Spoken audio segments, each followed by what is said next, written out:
Hai guys, ini rumah biru yang famous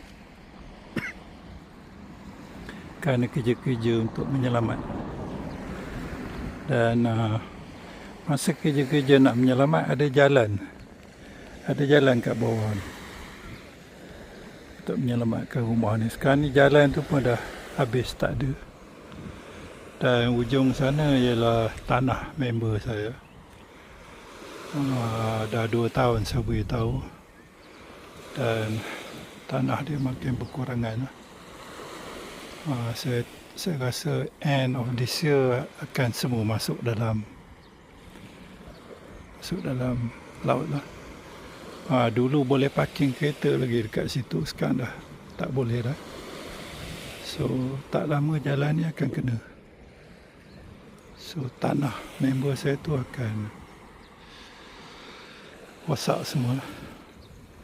Okey, itu saja guys. Kita doakan semuanya selamat.